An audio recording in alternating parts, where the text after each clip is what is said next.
Ya, kalau kita melihat apa yang dikatakan Roy itu ya selalu begitu. Dan seperti kaset kusut yang diulang-ulang terus dan nggak bisa dijawab. Dengan namanya narasi yang sama.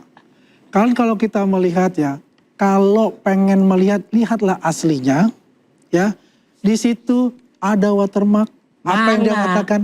Yang ditujukan, dan itu akan dibuka oleh Pak Jokowi nanti di mana? Di pengadilan. Udah bohong di depan publik. Jadi apa yang dikatakan, saya sudah katakan sekian ijazah ini yang saya yakin itu asli. Lah ya itu. Tapi dia mengatakan palsu karena dia tidak mempunyai ijazah Pak Jokowi. Jadi dan itu selalu didenial oleh mereka. Yang kedua, ini agak menyedihkan, pedih saya, tapi bukan pedih seperti bahwa saya pedih negara ini kok terjerembab kembali ke lumpur ketertutupan.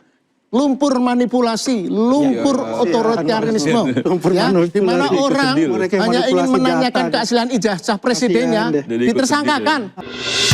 Basic questions, mana file aslinya? Jadi saudara JS pun meneliti file yang tidak asli. 5. Amar putusan memutuskan 5.1 menolak permohonan pemohon untuk seluruhnya. Kami menerima soal administrasi, tapi kami akan melakukan permohonan baru ke Polda Metro Jaya. Memutuskan 6.1 menolak permohonan pemohon untuk seluruhnya. Persidangan-persidangan di pengadilan negeri yang sudah kami lalui hampir 4 tahun ini semua membuahkan kepedihan dan kekecewaan. Kami mulanya mengira bahwa peradilan di Komisi Informasi Publik ini akan berbeda begitu. Mestinya sekarang yang dipikirkan adalah bagaimana menghadapi persidangan ke depan. Kalaupun nanti ada gelar perkara khusus, ya mereka juga harus menyiapkan persiapan-persiapan itu. Pasti semakin menguatkan, membuktikan bahwa apa yang disampaikan oleh Bonatua, disampaikan oleh Bon Jovi, dan juga kelompok-kelompok anasir pendukung Roy Suryo dan kawan-kawan, itu selalu saja tidak memiliki dasar yang kuat.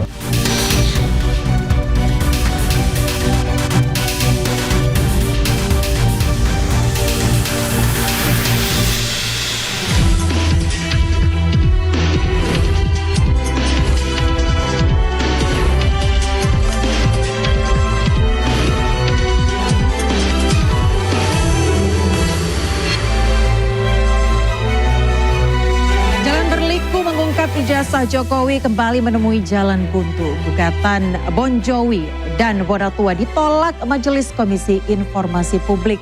Administrasi dianggap tak terpenuhi, gugatan pun runtuh sebelum berdiri. Apakah ini kemenangan untuk Jokowi? Dan akankah polemik ijazah Jokowi segera berakhir? Saya Yanufus, inilah Interupsi.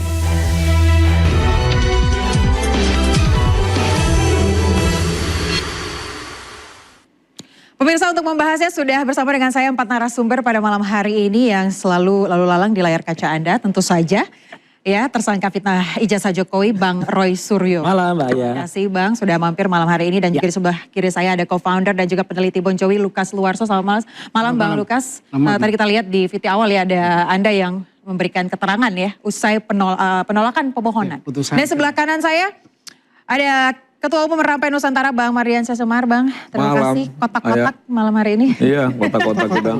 Dan juga ada Bang Andi Azwan, Ketum Jokowi Mania. Terima kasih Bang. Terima kasih Ayah. Assalamualaikum warahmatullahi wabarakatuh. Waalaikumsalam warahmatullahi wabarakatuh. Terima kasih sudah mampir malam hari ini meskipun katanya kurang enak badan ya Bang. Siap. Baik. Abang-abang semuanya narasumber yang hadir di sini. Anda boleh berdebat, Anda boleh adu argumen. Tapi jangan lupa untuk katakan interupsi. Interupsi. Terima kasih Bang Roy. Saya tertarik sekali untuk langsung ke Anda pada malam hari ini. Permohonannya ditolak. Tapi kalau dihitung-hitung seolah-olah ini kayaknya Pak Jokowi menang 4-0 nih Bang. Siapa bilang menang 4-0? Enggak lah. Orang harus memahami yang namanya Komisi Informasi Pusat dan persidangannya. Itu kan amanah dari Undang-Undang KIP nomor 14 tahun 2008. Di mana ini adalah seperti persidangan, tapi ini sebenarnya adalah sebuah kuasi yudisial. Kuasi yudisial itu tidak seperti sidang yang outputnya adalah menang kalah. Bukan. Output dari KIP itu dibuka atau dikecualikan. Dibuka atau dikecualikan? Ya, jadi ketika misalnya ada permohonan Dr. Bonatua, itu baru satu yang kemudian itu waktu itu dikecualikan. atau tidak dibuka, yaitu Polda Metro Jaya. Oke. Gugatannya banyak. Ada yang ke KPU Jakarta, ada yang ke KPU Pusat, ada yang ke KPUD Surakarta, ada yang kemudian ke ANRI. Ya, sama dengan teman-teman dari Bon Jovi. Ini juga gugatannya banyak. Ada ke UGM, ada juga ke Polda Metro Jaya juga. Nah, masing-masing itu nanti ada putusan, dan ini baru putusan sela, Mbak. Orang harus tahu yang namanya putusan sela itu bukan putusan yang terakhir. Polda Metro Jaya yang kebetulan saya ada di dalam persidangan itu, ya, itu adalah karena sebenarnya kisruhnya itu ada ketika pada pengiriman email yang tidak diterima oleh unit yang bersangkutan di Polda Metro Jaya. Jadi kayak dipingpong suratnya, baru kemudian dikirimkan lagi, dianggap waktunya nggak cukup. Karena waktunya nggak cukup, kemudian tidak bisa diterima. Tapi kan ini seolah-olah memperlambat proses pembuktian ijazah aslinya, Bang. Kalau memperlambat dan enggak sebenarnya. Karena kan kalau katanya itu berlangsung di Polda, kita kan juga nunggu. Mana gelar perkara khusus, mana pemeriksaan ahli-ahli yang kita ajukan, mana pemeriksaan saksi-saksi yang ada charge yang kita ajukan, mana pemeriksaan dari klaster pertama yang 5 orang, itu juga belum ada kan. Nah jadi kan nggak bisa berjalan sebelum ada itu. Jadi ini sebenarnya nggak ada hubungannya, tapi justru Mbak yang penting, ini justru membuka, satu, ya ternyata ada pemusnahan berkas dokumen, memang bukan ijazahnya. Permasalahan berkas dokumen yang itu tidak sesuai dengan masa retensi. Mana kemudian Polda Metro ngakuin kalau ternyata sarjana muda, ya yudisiumnya, bukan sarjana. Jadi kan makin banyak terbuka. Jadi, dan nanti menurut Anda nggak masalah ya berarti sama sekali tidak masalah, dan itu justru membuka nanti poin-poin baru yang akan sangat berguna bagi persidangan. Oke, saya ke Bang Mardiansyah. Bang, setuju nggak soal Jokowi menang telak? Hitung-hitung 4-0 nih udah. Iya, kalau tadi kita lihat ya di pembuka itu, ibu-ibu pendukungnya Roy Suryo itu bilang pedih dan sakit. Artinya apa tuh kalau Anda Jadi tafsirkan? kalau misalnya kita representasikan itu kelompok Roy Suryo, ya itulah pedih dan sakit. Nah persoalan bahwa menang kalah menurut kami juga nggak terlalu penting juga. Bahwa sekarang ini kan Roy Suryo dan kawan-kawan sudah tersangka, proses sudah jalan. Sejak awal kami sampaikan soal sidang KIP itu menghabiskan energi saja. Jauh lebih pas kalau teman-teman ini, Roy Suryo dan kawan-kawan yang sudah jadi tersangka, menyiapkan energi yang besar untuk melakukan perlawanan di peradilan, kan gitu loh. Jadi kalau misalnya Bang Lukas dan teman-teman ini menghabiskan energi saja nih Bang iya, orang Lukas. pedih dan sakit kok tadi. Pedih dan sakit katanya Bang. Iya, itu dibantah aja tuh kawannya sendiri loh tadi. Nggak punya energi ya, nggak perlu dihabisin. Iya. Jadi kalau menurut Bang Mardiansyah apa nih yang sebenarnya harus dilakukan oleh tim Bon Jovi? Ya, saya tidak mau mencampuri juga ya soal internalnya Bon Jovi, Don Rosoyo dan kawan-kawan gitu. Tapi menurut pandangan kami, sejak awal itu memang gak ada guna. Jadi kalau sekarang diputuskan bahwa akhirnya ditolak gitu ya secara keseluruhan, itu kan membuktikan keyakinan kami bahwa itu memang menghabiskan energi. Kita berbaik hati untuk memberikan masukan ya, saran untuk memperkuat bukti, memperkuat perlawanan-perlawanan nanti di persidangan. Sehingga dalam proses peradilan itu bisa terlihat mana yang memang betul-betul sekarang ini tipu-menipu atau bicara soal fakta kan begitu ya. Nah nanti disitulah, karena saya tetap meyakini bahwa hakim lah yang akan memutuskan. Ini. Baik, saya ke Bang Roy. Bang Roy dulu. Tadi kan dibilang buang-buang energi lah, buang-buang waktu lah. Justru kami memang energinya banyak banget. Nyatanya makin banyak orang-orang yang makin waras ya. Yang kayak teman-teman Bon Jovi, yang kemudian ada Dr. Lydia, ada kemudian ada Pak Lukas, ada kemudian Dr. Bonatua, terus kemudian ada Profesor Tono Saksono, ada Prof. Henry Subiakto yang kemudian muncul. Sementara di sana makin kecil jadinya jadi rempah-rempah semua. Oke, Bang Lukas, abang yang langsung ada di KIP, coba Bang silakan. Iya, Buang energi nggak, sedikit Bang? komentar yang agak lucu dialog energi ini. Kalau memahami konsep energi dalam fisika itu ada konsep istilahnya entropi. Nah, entropi itu adalah bagaimana energi menyebar, memanifestasi menjadi alam semesta ini. Nah, artinya teman-teman relawan Jokowi ini kan memang tidak punya energi sebenarnya. Jadi mereka ini hidup dalam realm dunia pengkultusan. Jadi mereka kan hanya satu tujuannya, mengkultuskan Jokowi. Jadi mereka menganggap yang proses-proses persidangan, proses intelektual, proses penelitian ilmiah dianggap tidak ada gunanya. Karena bagi mereka yang berguna hanya memuja dewanya. Nah, dewa yang pemuja sebenarnya Roy Suryo yang mengklaim dirinya peneliti nih. Padahal dia mengkultuskan Roy Suryo. Sekarang yang itu. substansi Mbak ya. Saya perlu jelaskan ya. Saya kebetulan jurnalis. Saya nggak perlu dipuja-puja, lain dengan sebelah. Sekarang itu tadi anggap saja jokes ya. Sekarang substansi. Jadi ini sebenarnya judul yang dipilih iNews ini, diinterupsi ini tipikal clickbait. Tapi nggak apa-apa. Untuk memancing perhatian masyarakat agar masyarakat menonton dan terpicu emosinya. Enggak Bang, ini justru kesempatan Anda untuk membuktikan. Jadi gini, apakah memang Jokowi menang?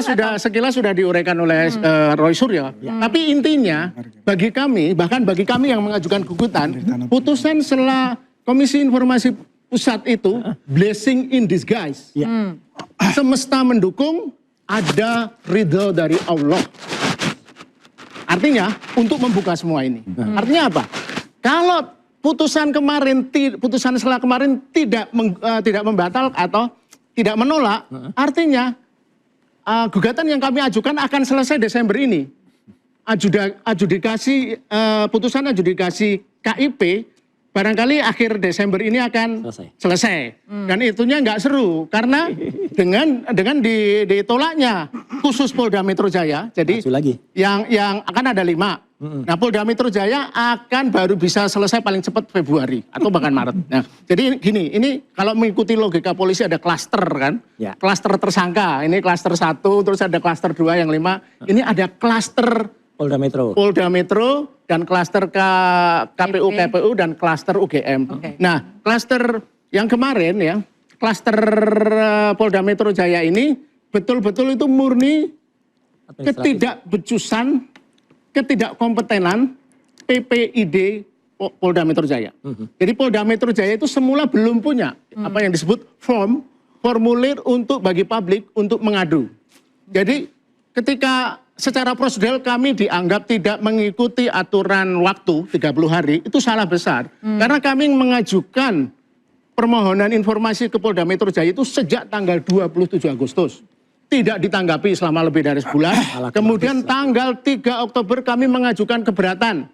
Tidak ditanggapi juga ya. Nah, kemudian berarti Bang, Anda menilai bahwa pihak kepolisian ini tidak berkompeten dalam menangani kasus ini? Tidak kompeten. Apakah ada pengaruh dari kontrol kekuasaan di sana? Mungkin karena kekuasaan tidak terlalu mempedulikan informasi ya. Mereka kan hanya peduli dengan ada istilah self-serving untuk melayani diri sendiri. Coba saya ke Bang Andi dulu. Bang, dari awal tadi dibahas soal memuja Jokowi. Kemudian juga pihak kepolisian tidak kompeten dalam menangani kasus ini dan lain-lain. Ya Ayah, kita ini bekerja secara efektif dan efisien. Kalau mereka banyak, ya kita ini efektif dan efisien dan kita mempunyai defense yang namanya catenatio kalau dalam bola. Dengan kata lain orangnya. Ya. Jadi artinya apa yang mereka katakan ini sudah terbukti juga di KIP kan. Tapi Roy Suryo ini kan kayaknya total football nih ya Bang ya. Ya jadi begini ya. Ya mau gimana lagi dia. Apalagi kalau dia katakan lu lagi. Rempah-rempah doang. Kan begitu. Kita merasa bahwa banyak orang yang berpikiran waras, yang mendukung kita juga, yang alhamdulillah diciptakan oleh Allah Subhanahu Wa Taala dari tanah perdamaian. Kalau mereka diciptakan oleh Allah Subhanahu Wa Taala dari tanah sengketa, makanya disengketakan semua. Ya, tidak ada ujung-ujungnya untuk itu. Padahal kan kita melihat dikatakan nanti ada gelar perkara khusus. Yang ajukan siapa? Kan pihak mereka. Nah, diterima lah ya oleh Polda Metro Jaya dan akan bicara dengan Warosisdik. Kan kita menunggu juga seperti apa itu nantinya.